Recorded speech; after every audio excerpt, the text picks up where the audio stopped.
5, 4, 3, 2, 1.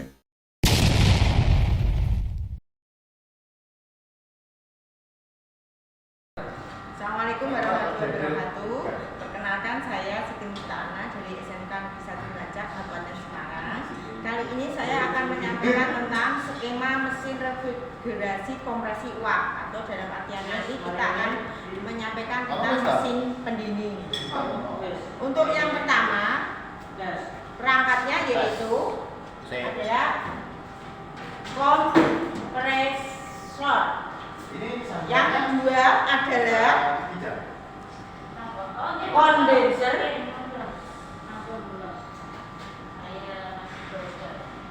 Yang ketiga adalah kapiler.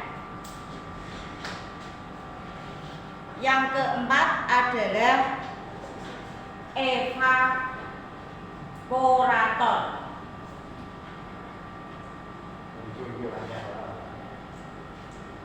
Untuk selanjutnya, saya gambarkan skema mesin refrigerasi kompresor uap.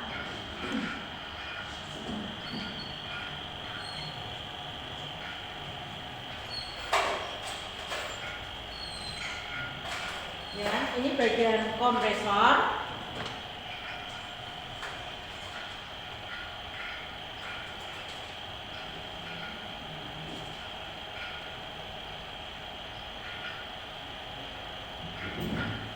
Selanjutnya ini adalah kondensor atau kondenser.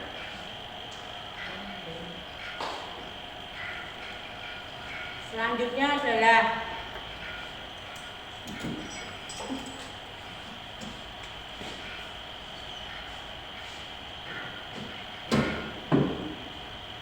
ya, ini berupa kapiler.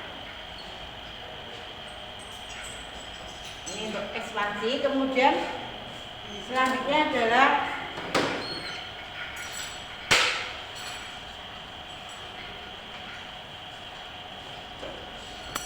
evaporator. Ini evaporator. Kondenser ini kalau dalam praktiknya ini berada di outdoor, ya. Kondensor sampai ke kompresor kapiler ini berada di outdoor, di luar ruangan. Nah, yang di dalam itu adalah namanya evaporator. Ini di bagian di indoor, yang dipasang di dalam ruangan. Kemudian cara kerjanya, kompresor ini, di aliran kompresor ini ada namanya gas refrigeran, atau orang nyebutnya freon, ya. Nah, refrigeran yang berupa gas ini dari kompresor ini mendapatkan tekanan yang sangat tinggi. Jadi seperti dikompres atau ditekan, ya. Sehingga tekanan ini dari gas refrigeran ini nanti akan selanjutnya dialirkan ke kondensor atau kondenser. Kondenser atau kondensor ini prinsipnya adalah seperti pengembungan. Dia akan mengubah dari benda yang berupa gas berubah menjadi cairan. Ya, dari gas refrigeran berubah menjadi cairan. Ya, jadi ketika ada tekanan dari kompresor ini masuk ke kondenser, nah kondenser ini yang tadinya gas dengan tekanan tinggi ini masuk ke kondenser akan berubah menjadi cairan refrigeran dengan tekanan yang tinggi atau high pressure. Jadi masih berupa gas cairan refrigeran tapi dengan tekanan tinggi. Kemudian masuk ke kapiler. Kapiler ini, inilah yang akan nanti menurunkan tekanan dari cairan refrigeran.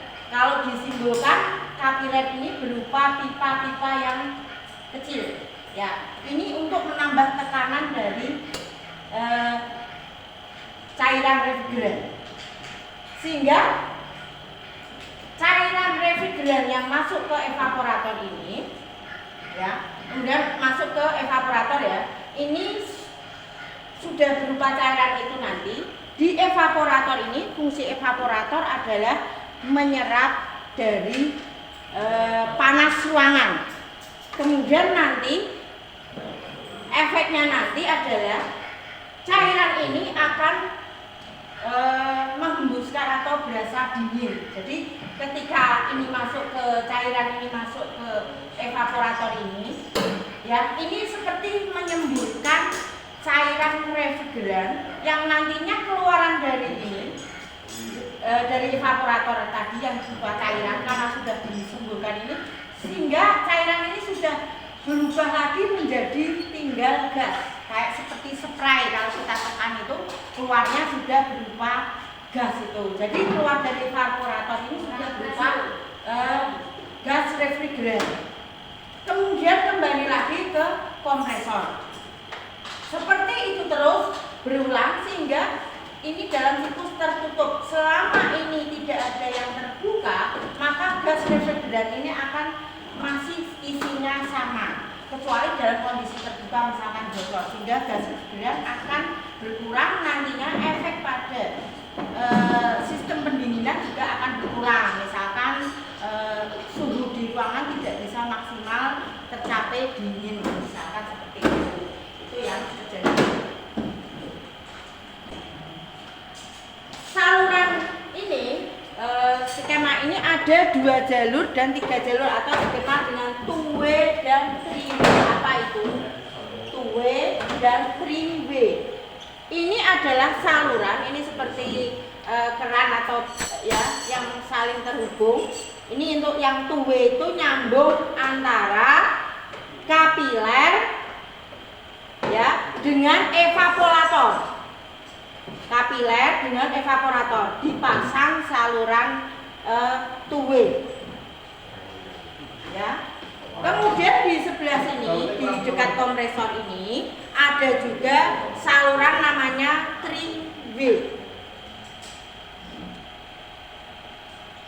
ya. 3-way ini gunanya untuk apa? Gunanya untuk menghubungkan antara kompresor yang dari sini, kompresor, kemudian ya kompresor, saya tulis kom, kemudian yang ke atas itu ada saluran ke evaporator. Saluran yang ketiga ini gunanya untuk pengukuran misalkan atau pengecekan, pengecekan atau pengisian misalkan gas refrigerator ini berkurang. Untuk pengukurannya biasanya dihubungkan dengan manifold, nama alatnya ya.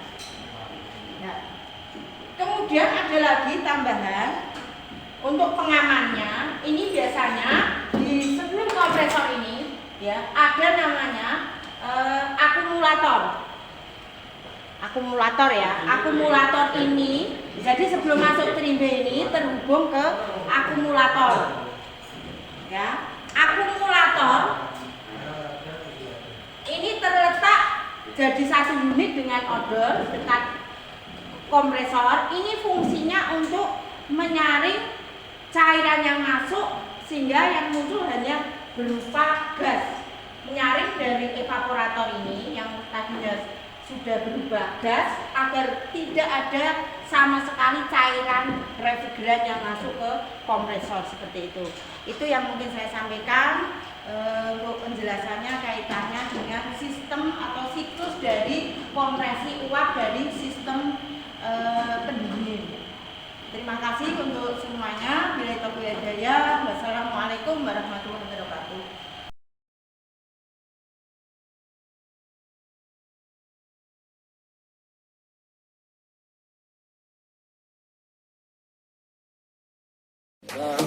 You